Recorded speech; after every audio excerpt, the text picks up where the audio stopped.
संतों ने भी बड़ा सुंदर भाव दिया है। ये ज्यादा दूर न ले जा करके हम बहुत सारांश में, बाकी कल हमारे गुरुदेव जी भैया आप लोगों को सुनाएंगे। कहने का भाव है कि जब बड़ी भाग्य होती है, मानस में दिया गया है, अब मोहि भा भरोस हनुमंता, और बिन हर कृपा मिले नहीं संता। तुलसीदास जी से किसी ने पूछा, आप संत को पहचानते हैं? तुलसीदास जी ने अपना हाथ कान पे रख लिया, कहा भैया हमें पहचान नहीं। जो कोई कहे संत हम चिन्हा, तो तुलसी कान हाथ दे लीन्हा। नकली संत की पहचान होती है अमावस्या, पूर्णिमा तिथि जब संपन्न हो जाती है, मास एक है पाख दुई जद्दप भिन्न न भिन्न। महीना एक है और उसमें पाख दो दी है। एक का नाम हो गया कृष्ण पक्ष, एक का नाम हो गया शुक्ल पक्ष।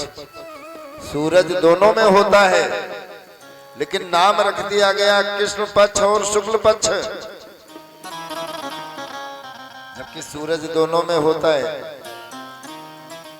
नकली संत को बताया गया कृष्ण पक्ष, असली संत को बताया गया शुक्ल पक्ष। पहचान क्या है? जब कृष्ण पक्ष होता है, अंधियाला पाक होता है, तब भी चंद्रमा उदय होता है प्रतिपदा द्वितीया को, लेकिन थोड़ी लेकिन रहती है। तो कहा जाता है बाबा बढ़िया तो है, लेकिन थोड़ी लेकिन है, कोई बात नहीं, चलता है सब। पता लगा पंचमी सप्तमी आई तो थोड़ा लेकिन और बढ़ गई, अष्टमी नवमी आई तो और लेकिन, पता लगा त्रयोदशी चतुर्दशी अमावस्या आई, तो अब हम उन संतों का नाम नहीं लेना चाहते हैं, बेचारे कारागार में बंद हैं। बड़ा सुंदर भाव है। और जो असली संत हैं, आप जैसे महात्माओं जैसे, उनका उदय होता है शुक्ल पक्ष की परिवा से। द्वितीया तृतीया आई तो थोड़ा चमके, पंचमी आई तो और चमके, अष्टमी नवमी आई तो और चमके, एकादशी द्वादशी आई तो और चमके, पूर्णमासी आई तो पूरे विश्व में उनका नाम हो गया। श्री राम शर्माचार्य, कबीरदास, रहीमदास, तुलसीदास, इनके तरीके से पूरे विश्व में नाम हो गया। ये हो गए असली संत। आइए दो शब्द।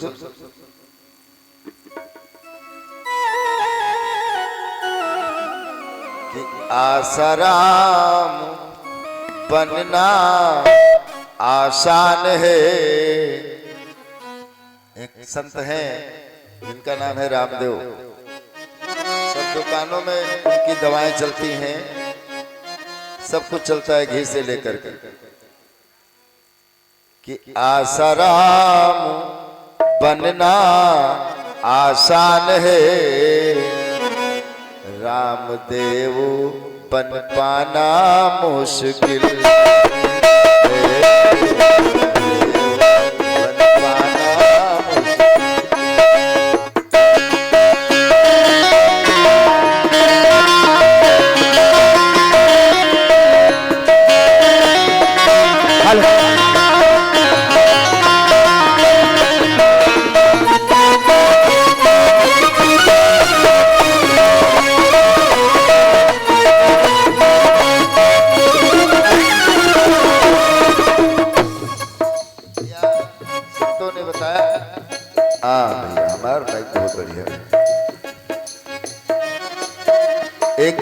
माता जी हैं राधे रानी, 2 बार 3 बार, अभी 2 हफ्ता हुआ है जेल से बाहर आई है। राधे माई बन जाना आसान है, राधे माई बन जाना आसान है, और लक्ष्मी बाई बन पाना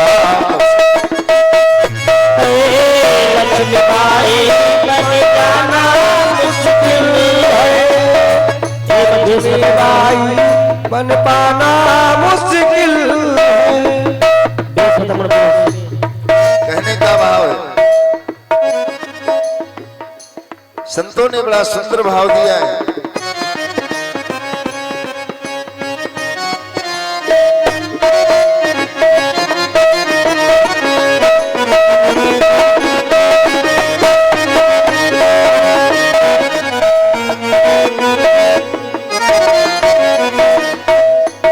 पत्नी बन जाना आसान है, पत्नी बन जाना आसान है, लेकिन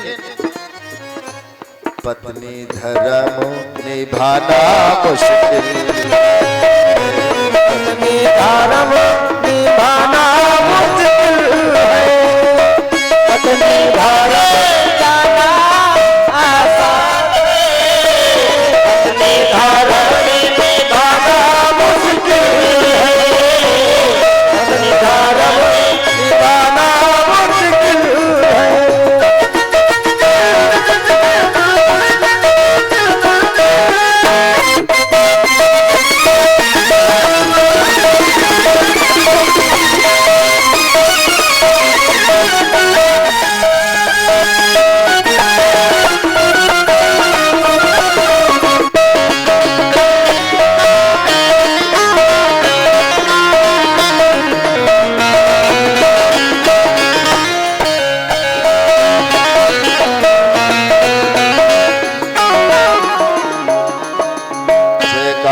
शेरावालीदा बोल सच्चे दरबार की जय हो। विषय हमारा छोटा था,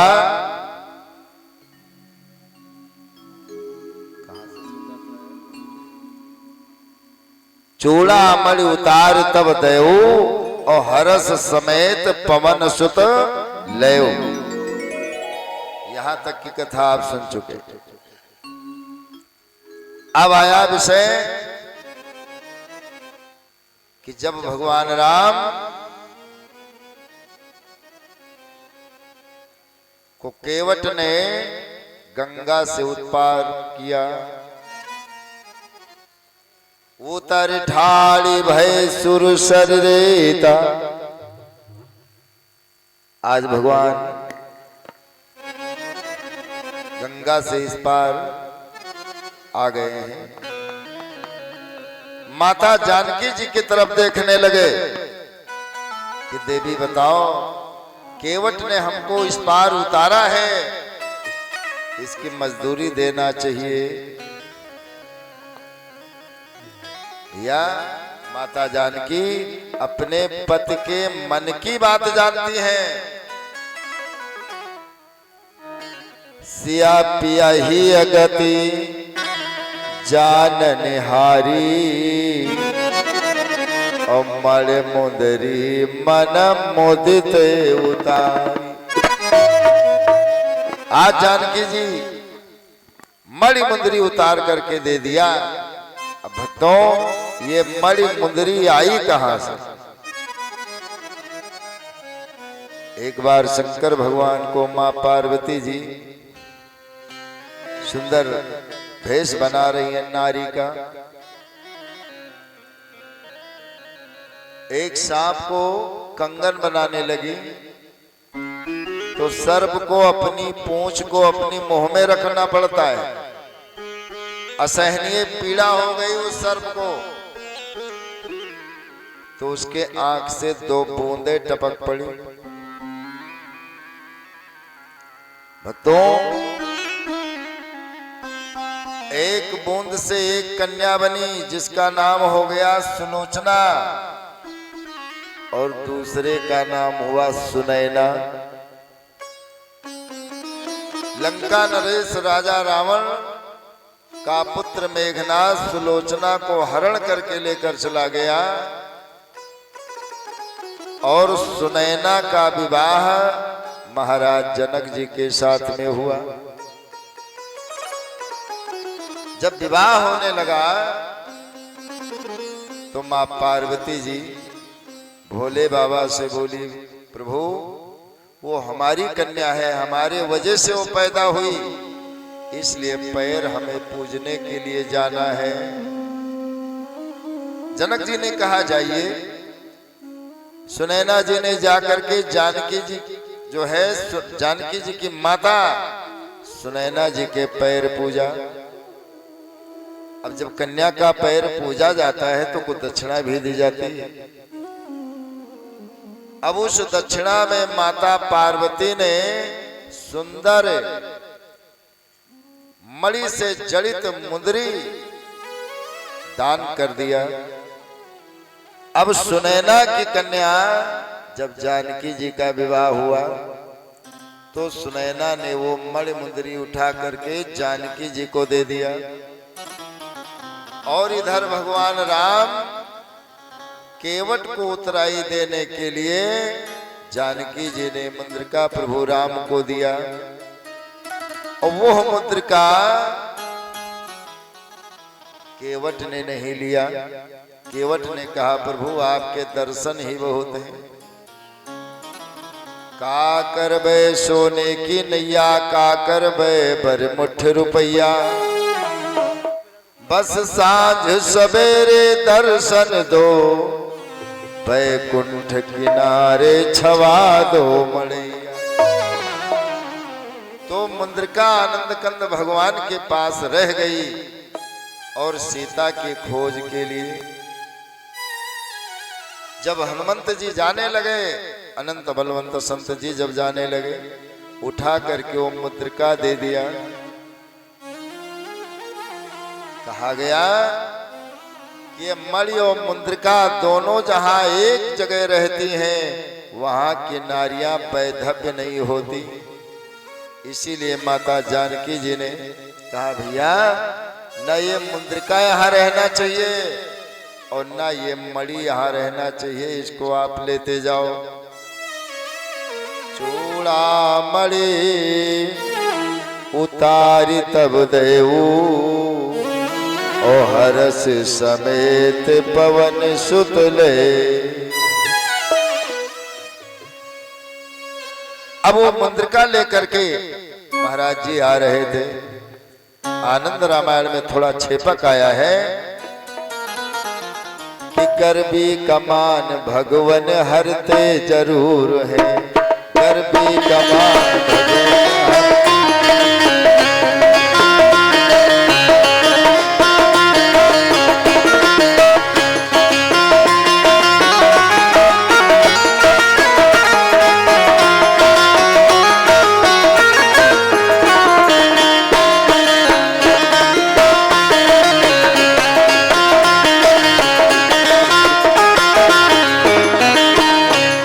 गर्भी कमान भगवन हरते जरूर है, मानी कमान मर्दन करते जरूर है, मानी कमान भगवन हरते।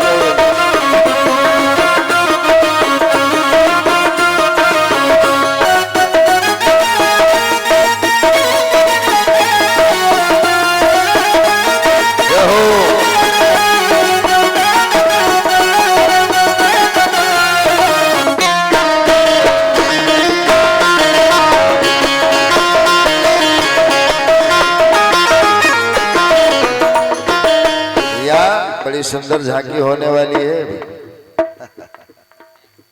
वो राम काज करके खुशियां मना रहे थे, वो राम काज करके खुशियां मना रहे थे, वो राम काज करके कहा जो काम मैंने किया है आज तक संसार में किसी ने नहीं किया।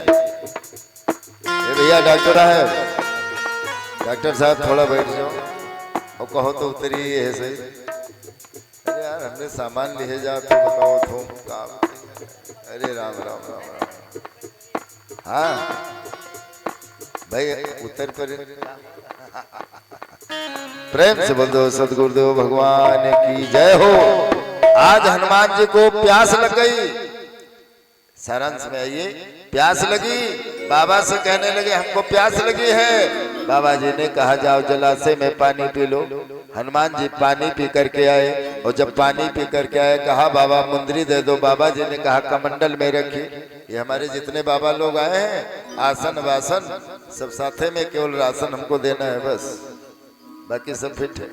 सबके पास कमंडल है। बाबा जी ने कहा कमंडल में उठा लो, ले रखिए, उठा लो। और जैसे कमंडल में उठाया तमाम मुद्रिका। हनुमान जी ने कहा हमने आपको एक मुद्रिका दिया था तो तमाम मुद्रिका है। बाबा जी ने कहा कि सीता की खोज करके हनुमान जब आते हैं, सीता की खोज करके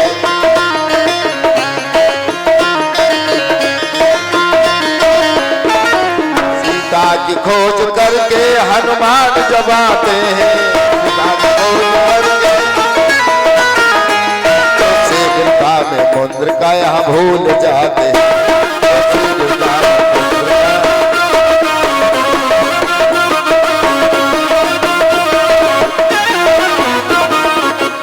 तो कहा कितने हनुमान आए? कहा जितनी पड़ी है मुंदरी उतने ही राम आए।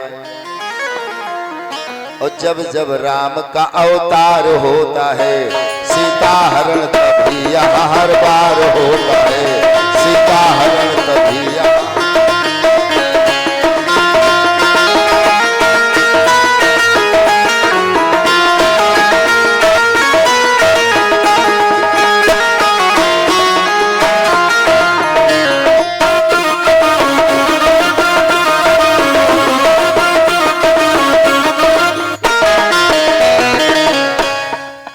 इस प्रकार हनुमान जी ने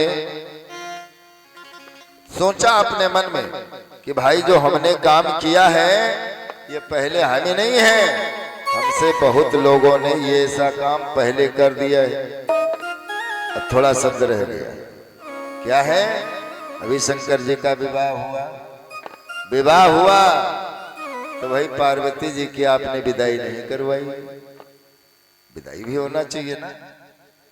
जब पार्वती जी की विदाई होने लगी, सखियां आई और कहने लगी हम चाहते हैं कि ये विदाई हर माता अगर अपनी पुत्रियों को बताए तो बड़ा सुंदर रहता है। आज देवियां कहती हैं बेटी, देखिए पहले विवाह होता था तो बाद में होता था क्या, 3 दिन की बारात होती थी, बाद में होता था शिष्टाचार। अब वो शिष्टाचार हो गया खत्म। न घर में शिष्टाचार बचा है और न समाज में बचा है और न कोई समाज में शिष्टाचार बचा है, क्योंकि शिष्टाचार ही खत्म हो गया। तो भोले बाबा कहने लगे कि भोले बाबा फिर बोल उठे कि कौन हमारा साला है। भोले बाबा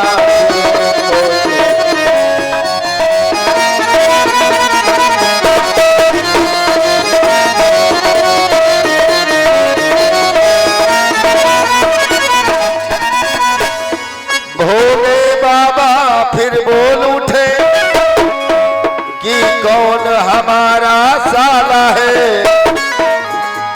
और कर जोर के नौआ बोल उठा कि वह मूछा।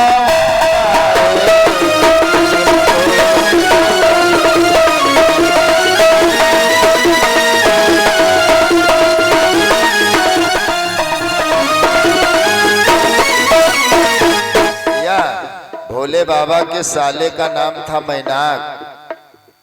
तो भोले बाबा फिर बोल उठे कि कौन हमारी साली है।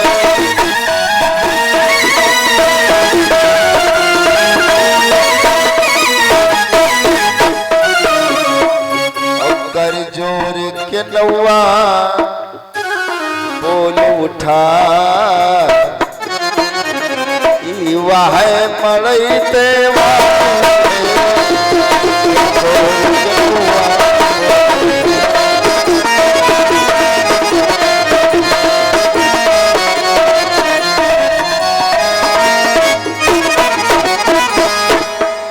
रिश्तेदारों का परिचय हो गया।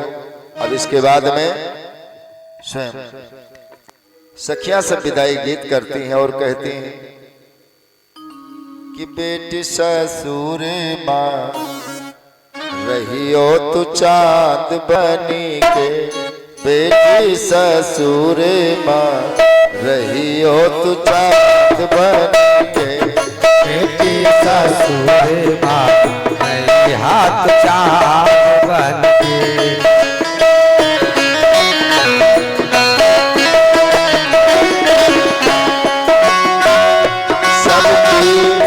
अखियों के बीच वापरान बन के, सबके पुतवा के रंच वापरान बन के, बेटी ससुर चांद बन के, बेटी ससुर माँ हाथ चांद बन के।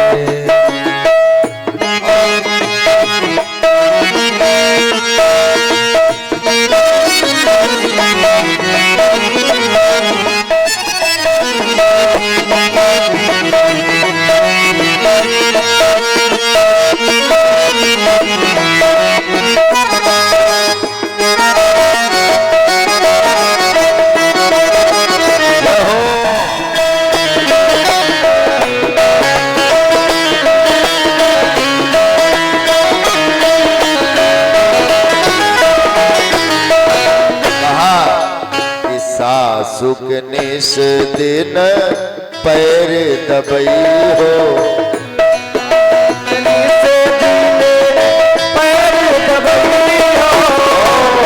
बिटिया सबसे पाछे कखई हो, बिटिया सबसे पाछे कखई हो। इतने अंतर होता है बेटी और बहू में। शिव पुराण बताती है अगर घर में कुंवारी बेटी है और पिता अगर अपने साथ में खिलाता है तो उस पिता की अकाल मौत नहीं होगी, और अगर उसी बेटी का विवाह हो जाए और ससुराल में सबसे पहले खाने लगे तो बदनामी का पात्र हो जाती है। और द्वारे पे बाजे जब ससुर की खनौआ, द्वारे पे बाजे जब ससुर के पौआ, पानी दे कर धोयो पौआ, पानी दे कर धोयो पौआ। रहियो अगहन महीनवा कई बिहान बन के, बेटी ससुरे माँ रहियो तू चांद बन के, बेटी ससुरे माँ रही हाथ चांद बन के, बेटी ससुरे माँ रही हाथ चांद बन के। और कहा सुनो तुम पढ़ी लिखी हो, कोई जाहिल गंवार नहीं हो, सांझ का तन को समय जो पई हो,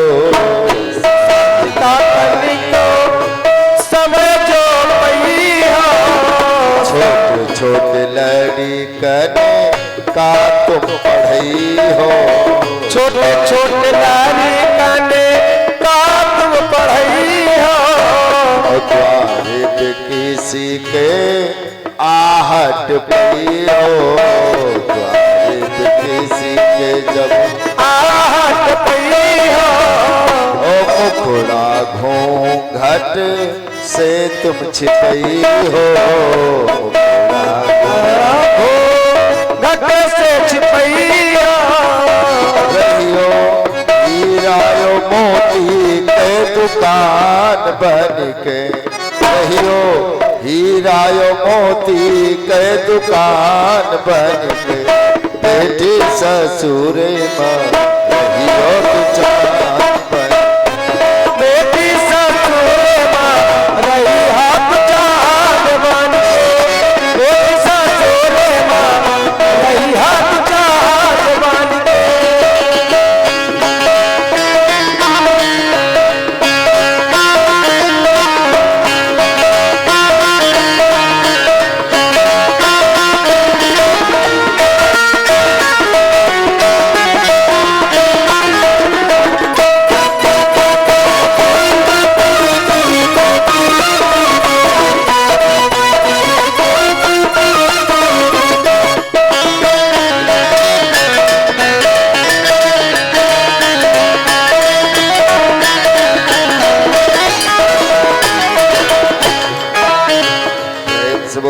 सदगुरुदेव महाराज की जय हो। कहने का भाव है, इस प्रकार सुंदर विदाई होती है। कन्याओं को छोटा भी मत समझा जाए। एक गरीब बाप जल फूल लोटे में लेकर मंदिर में जाता है, भोले बाबा को जल चढ़ाता है। भोले बाबा आज हमारी लड़की देखने आ रहे हैं, रिश्ता तय हो जाए। पुजारी जी के चरणों में गिरा, पुजारी ने आशीर्वाद दिया, ठीक ही होगा, जाइए महाराज जी, ठीक होगा। पिता घर को लौटा, लड़की सजी धजी बैठी है, आज उसको देखने वाले आ रहे हैं। तब तक गाड़ी आ गए भाई, लड़की देखने वाले आ गए। सास नंद जो भी उसके अगल बगल वाले थे सब पहुंच गए। सास ने प्रश्न पूछा लड़की से, ये बताओ भोजन बनाना आता है? लड़की ने कहा आता है। अब नंद का नंबर आया, नंद ने पूछा स्वेटर बिनना आता है? हाँ आता है। प्रश्न पे प्रश्न उससे होते रहे, सब में वो बताती है जी हाँ आता है, जानती हूं। आखिर में उसका पति बोला, सुनो विवाह हमें करना है, पहले हमें पूछ लेने दो, जीवन हमसे बीतना है इसका। लड़की ने कहा आप भी पूछिए। कहा तुमको नाचना आता है? इनको आता है? कहा तुमको नाचना आता है? लड़की को देर शांत रही, बोली जी नाचना आता है। कहा ठीक है, अब हम लोग घर को जाएंगे, फिर वहां से विचार करके बताएंगे कि ये शादी पक्की है या नहीं है। लड़की ने कहा ठहरो, एक बात हमारी सुन लो। आपने मुझसे पूछा है कि मुझे नाचना आता है, पहले ये बताओ तुम्हें ढोलक बजाना आता है? ढोलक बजाना आता है? लड़के ने कहा नहीं, हमको तो ढोलक बजाना नहीं आता। लड़की खड़ी हो गई, कहा अगर मैं नाचूंगी तो ढोलक तुम्हारा बाप बजाएगा? अरे तुम क्या शादी रिजेक्ट करोगे, हम पहले से मना कर रही हूं, तुम जाकर के खुद दूसरी जगह देख लो। तो कहने का भाव है, ये हमारा देश है, भारत है, यहाँ किनारियां बड़ी सबल रही हैं और आज भी हैं। प्रेम से बोल दो सदगुरुदेव भगवान की जय हो। जय जय श्री सीताराम नाम महाराज की जय हो। महाराज शुरुआत करो, थोड़ा इतना समय ले लिया बहुत। चलो भैया अब झांकी आने वाली है। एक कार्तिक ठीक आर्थिक बात